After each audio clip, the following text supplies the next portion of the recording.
Ukraine पर बारूद बरसाते रूस को 82 दिन हो चुके हैं। इस दौरान यूक्रेन का कोना कोना तबाह हो गया है और यूक्रेनी पलटवार में रूस की फौज को भी काफी नुकसान झेलना पड़ा है। लेकिन रूस को चोट पहुंचाने में नाटो मुल्कों से मिली NLAW और जेवलिन एंटी टैंक गाइडेड मिसाइलों ने बहुत अहम रोल निभाया और ये दोनों मिसाइलें लिथुआनिया बेस पर चल रही वॉर एक्सरसाइज में भी शामिल हैं।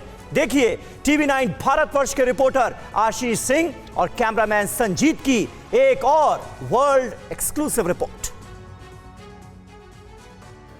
रशिया यूक्रेन युद्ध में अगर दो हथियार जो सबसे ज़्यादा देखने मिले हैं इस्तेमाल में, पहला है javelin anti tank guided missile और दूसरा है एनलॉज एंटी टैंक गाइडेड मिसाइल। और उसमें से एक मेरे हाथ में है, ये है एनलॉ गाइडेड मिसाइल जो कि एंटी टैंक है और इसका इस्तेमाल किस तरह से किया जा सके यूक्रेनियंस ने पूरे विश्व को भलीभांति दिखा दिया है। और ये जो अमेरिकन और ब्रिटिश मेड ये जो एंटी टैंक गाइडेड मिसाइल है, इसका इस्तेमाल यहाँ पर भी नाटो बेसिस पर भी दिखाया जा रहा है कि किस तरह से इसका इस्तेमाल किया जाए। मेरे कैमरामैन संजीत पैन करके आपको दिखाएंगे कि किस तरह से यहाँ पर एक ट्रुप का डिप्लॉयमेंट है जिसने एक्सरसाइज के दौरान इस पूरे एरिया को कैप्चर कर लिया है। अलग अलग आपको डिप्लॉयमेंट दिखाई देंगे और इससे आपको अंदाज़ा लग जाएगा कि किस तरह से यहाँ पर जो तैयारी है वो पूरी की जा रही है। और न केवल ये जो एनलॉज एंटी टैंक गाइडेड मिसाइल है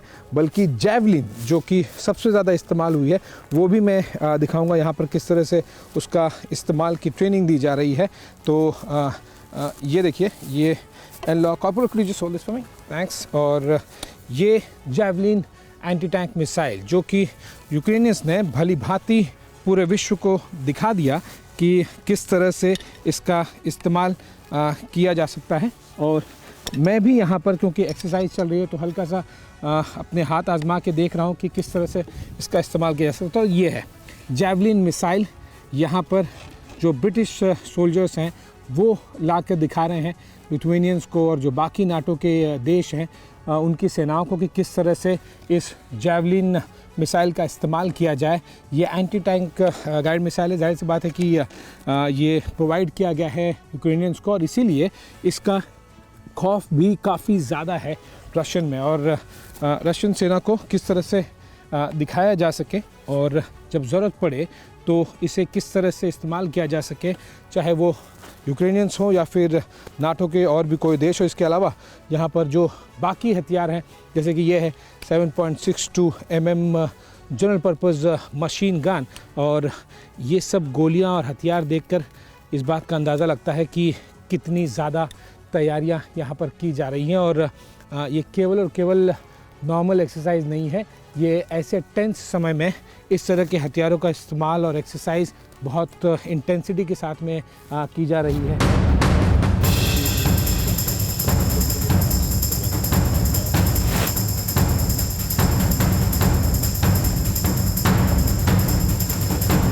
इस तरह की प्रैक्टिस जब आप बॉर्डर से काफ़ी ज़्यादा नज़दीक करते हैं तो ये इस बात को सुनिश्चित किया जाता है कि किस तरह से जब भी कभी ज़रूरत पड़े तो नाटो के फॉरवर्ड बेस से इस तरह के हथियारों का इस्तेमाल सारी नाटो की देशों की सेनाएं एक साथ में मिलकर कर सकें।